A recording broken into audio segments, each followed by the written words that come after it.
And we're back. I hope you're having a good day. Miss you, kiddo. Chapter 6, a continuation of the reminiscence of John H. Watson, MD. Our prisoner's furious resistance did not apparently indicate any ferocity in his disposition towards ourselves, for on finding himself powerless, he smiled in an affable manner and expressed his hopes that he had not hurt any of us in the scuffle. "I guess you're going to take me to the police station," he remarked to Sherlock Holmes. "My cab's at the door. If you'll loose my legs, I'll walk down to it. I'm not so light to lift as I used to be." Gregson and Lestrade exchanged glances as if they thought this proposition rather a bold one, but Holmes at once took the prisoner at his word and loosened the towel which he had bound around his ankles. He rose and stretched his legs as though to assure himself that they were free once more. I remember that I thought to myself as I eyed him that I had seldom seen a more powerfully built man, and his dark, sunburned face bore an expression of a determination and energy which was as formidable as his personal strength. "If there's a vacant place for a chief of the police, I reckon you are the man for it," he said, gazing with undisguised admiration at my fellow lodger. "The way you kept on my trail was a caution." "You had better come with me," said Holmes to the two detectives. "I can drive you," said Lestrade. "Good, and Gregson can come inside with me. You too, Doctor. You have taken an interest in the case and may as well stick to us." I assented gladly, and we all descended together. Our prisoner made no attempt at escape, but stepped up calmly into the cab which had been his, and we followed him. Lestrade mounted the box, whipped up the horse, and brought us in a very short time to our destination. We were ushered into a small chamber where a police inspector noted down a prisoner's name and the names of the men with whose murder he had been charged. The official was a white-faced, unemotional man, who went through his duties in a dull, mechanical way. "The prisoner will be put before the magistrates in the course of the week," he said. "In the meantime, Mr. Jefferson Hope, have you anything that you wish to say? I must warn you that your words will be taken down and may be used against you." "I've got a good deal to say," our prisoner said slowly. "I want to tell you gentlemen all about it." "Hadn't you better reserve that for your trial?" asked the inspector. "I may never be tried," he answered. "He needn't look startled. It isn't suicide I'm thinking of. Are you a doctor?" He turned his fierce dark eyes upon me as he asked this last question. "Yes, I am," I answered. "Then put your hand here," he said with a smile, motioning with his manacled wrist towards the chest. I did so, and became at once conscious of an extraordinary throbbing and commotion which was going on inside. The walls of his chest seemed to thrill and quiver as a frail building would do inside when some powerful engine was at work. In the silence of the room, I could hear a dull humming and buzzing noise which proceeded from the same source. "Why," I cried, "you have an aortic aneurysm." "That's what they call it," he said placidly. "I went to a doctor last week about it, and he told me that it is bound to burst before many days pass. It has been getting worse for years. I got it from overexposure and underfeeding among the Salt Lake Mountains. I've done my work now, and I don't care how soon I go, but I should like to leave some account of the business behind me. I don't want to be remembered as a common cutthroat." The inspector and the two detectives had a hurried discussion as to the advisability of allowing him to tell his story. "Do you consider, Doctor, that there is immediate danger?" the former asked. "Most certainly there is," I answered. "In that case, it is clearly our duty, in the interest of justice, to take his statement." And the inspector said the inspector, "You are at liberty, sir, to give your account, which I again warn you will be taken down." "I'll sit down, with your leave," the prisoner said, suiting the action to the word. "This aneurysm of mine makes me easily tired, and the tussle we had half an hour ago was not mended matters. I'm on the brink of the grave, and am not likely to lie to you. Every word I say is the absolute truth, and how you use it is a matter of no consequence to me." With these words, Jefferson Hope leaned back in his chair and began to follow the following remarkable statement. He spoke in a calm and methodical manner, as though the events which he narrated were commonplace enough. I can vouch for the accuracy of the subjoined account, for I have had access to Lestrade's notebook, in which the prisoner's words were taken down exactly as they were uttered. It don't much matter to you why I hated these men, he said. It don't much matter to you why I hated these men, he said. It's enough that they were guilty of the death of two human beings, a father and a daughter, and that they had, therefore, forfeited their own lives. After the lapse of time that had passed since their crime, it was impossible for me to secure a conviction against them in any court. I knew of their guilt, though, and I determined that I should be judge, jury, and executioner all rolled into one. You'd have done the same if you have any manhood in you, if you had been in my place. That girl that I spoke of was to have married me 20 years ago. She was forced into marrying that same Drebber and broke her heart over it. I took the marriage ring from her dead finger, and I vowed that his dying eyes should rest upon that very ring, and that his last thoughts should be of the crime for which he was punished. I have carried it out. I have carried it about with me, and have followed him and his accomplice over 2 continents until I caught them. They thought to tire me out, but they could not do it. If I die tomorrow, as is likely enough, I die knowing that my work in this world is done, and well done. They have perished, and by my hand. There is nothing left for me to hope for or to desire. They were rich, and I was poor, so that it was no easy matter for me to follow them. When I got to London, my pocket was about empty, and I found that I must turn my hand to something for my living. Driving and writing are as natural to me as walking, so I applied at a cab owner's office and soon got employment.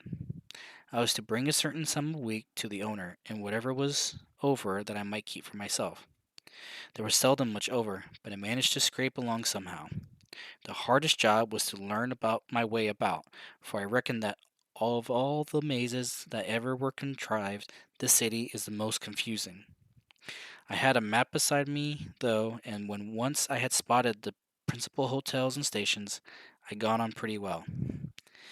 It was some time before I found out where my 2 gentlemen were living, but I inquired and inquired until at last I dropped across them. They were at a boarding house at Camberwell, over on the other side of the river. When once I found them out, I knew that I had them at my mercy. I had grown my beard, and there was no chance of their recognizing me.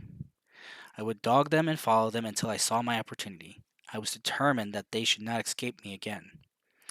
They were very near doing it for all that.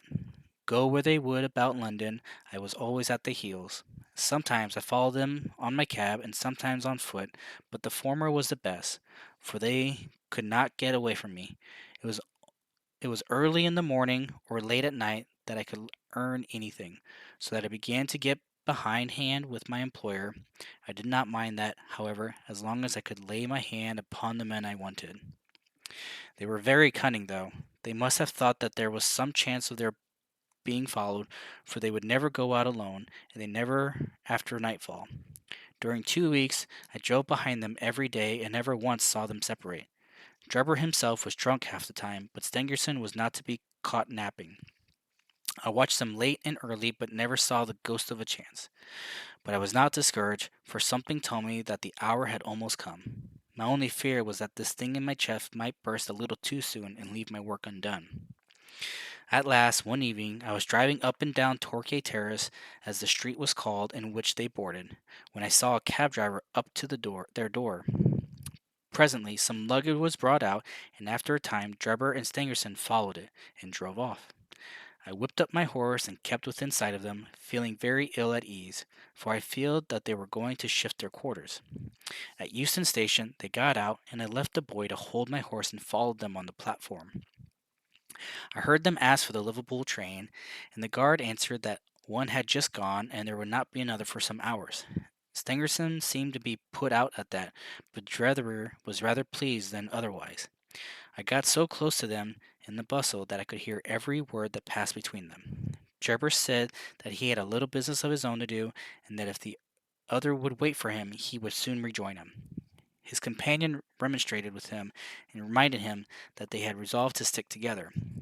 Drebber answered that the matter was a delicate one, and that he must go alone. I could not catch what Stangerson said to that, but the other burst out swearing and reminded him that he was nothing more than his paid servant, and that he must not presume to dictate to him. On that, the secretary gave it up as a bad job and simply bargained with him that if he missed the last train, he should rejoin him at Halliday's private hotel, to which Drebber answered that he would be back on the platform before 11, and made his way out of the station. The moment for which I had waited so long had at last come. I had my enemies within my power. Together they could protect each other, but singly they were at my mercy. I did not act, however, with undue precipitation. My plans were already formed. There is no satisfaction in vengeance unless the offender has time to realize who it is that strikes him, and why retribution has come upon him. I had my plans arranged by which I should have the opportunity of making the man who had wronged me understand that his old sin had found him out. It chanced that some days before a gentleman who had been engaged in looking over some houses in the Brixton Road had dropped the key of one of them in my carriage. It was claimed that same evening in return, but in the interval I had taken a molding of it and had a duplicate constructed. By means of this, I had access to at least one spot in this great city where I could rely upon being free from interruption. How to get Drebber to that house was a difficult problem, which I had now to solve. He walked down the road and went into one or two liquor shops, staying for nearly half an hour in the last of them. When he came out, he staggered in his walk and was evidently pretty well on. There was a hansom just in front of me, and he hailed it. I followed it so close that the nose of my horse was within a yard of his driver the whole way. We rattled across Waterloo Bridge and through miles of streets until, to my astonishment, we found ourselves back in the terrace in which he had boarded. I could not imagine what his intention was in returning there, but I went on and pulled up my cab 100 yards or so from the house. He entered it. With his hansom drove away. "Give me a glass of water, if you please. My mouth gets dry with the talking." I handed him the glass, and he drank it down. "That's better," he said. "Well, I waited for a quarter of an hour or more, when suddenly there came a noise like people struggling inside the house. Next moment the door was flung open, and two men appeared, one of whom was Drebber, and the other was a young chap who I have never seen before. This fellow had Drebber by the collar, and when they came to the head of the steps he gave him a shove and a kick which sent him half across the road. "You hound!" he cried, shaking his stick at him. "I'll teach you to insult an honest girl." He was so hot that I think he would have thrashed Drebber with his cudgel, only that the cur staggered away down the road as fast as his leg would carry him. He ran as far as the corner, and then seeing my cab, he hailed me and jumped in. "Drive me to Halliday's private hotel," said he.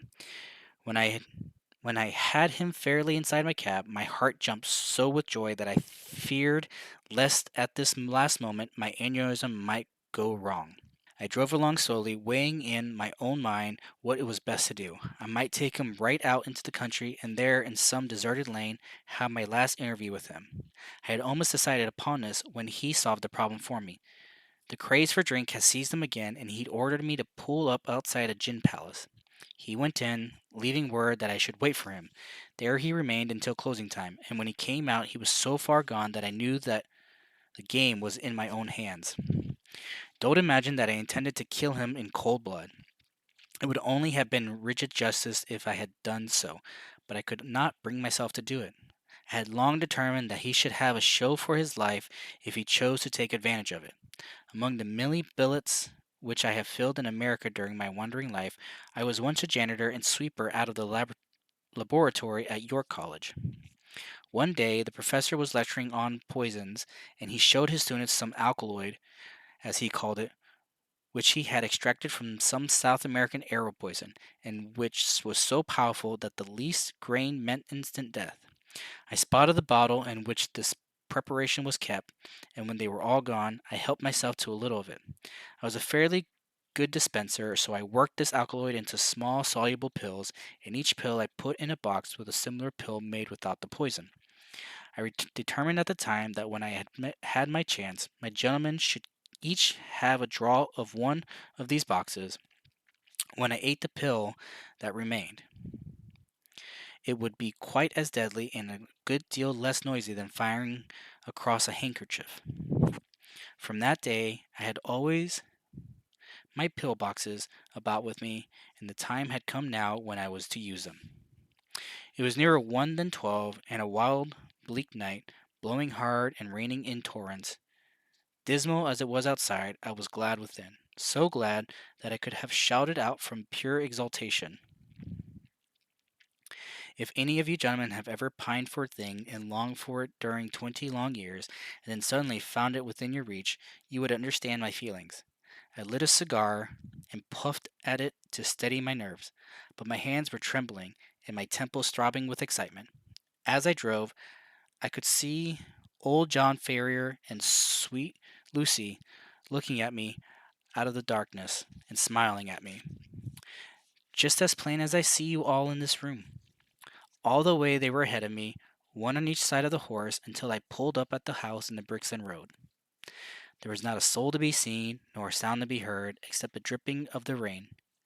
When I looked in at the window, I found Drebber all huddled together in a drunken sleep. I shook him by the arm.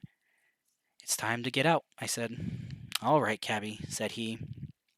I suppose he thought we had come to the hotel that he had mentioned, for he got out without another word and followed me down the garden. I had to walk beside him to keep him steady, for he was still a little top heavy.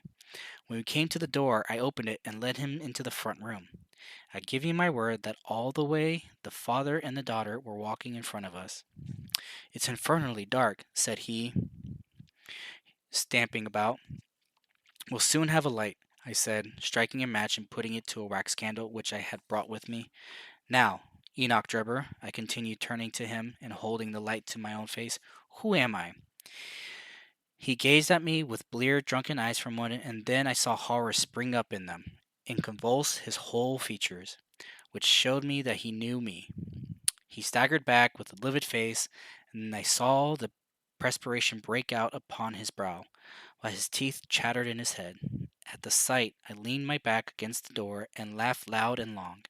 I had always known that vengeance would be sweet, but I had never hoped for the contentment of soul which now possessed me. "You dog," I said, "I have hunted you from Salt Lake City to St. Petersburg, and you have always escaped me. Now, at last, your wanderings have come to an end, for either you or I shall never see tomorrow's sunrise." He shrunk still further away as I spoke, and I could see on his face that he thought I was mad. So I was for the time. The pulses in my temples beat like sledge-hammers, and I believe I would have had a fit of some sort if the blood had not gushed from my nose and relieved me. "What do you think of Lucy Ferrier now?" I cried, locking the door and shaking the key in his face. "Punishment has been slow in coming, but it has overtaken you at last." I saw his coward lips tremble as I spoke. He would have begged for his life, but he knew well that it was useless. "Would you murder me?" he stammered. "There is no murder," I answered. "Who talks of murdering a mad dog? What mercy had you upon your poor darling, when you dragged her from her slaughtered father, and bore her away to your cursed and shameless harem?" "It was not I who killed her father," he cried. "But it was you who broke her innocent heart," I shrieked, thrusting the box before him. "Let the high God judge between us. Choose and eat. There is death in one and life in the other. I shall take what you leave.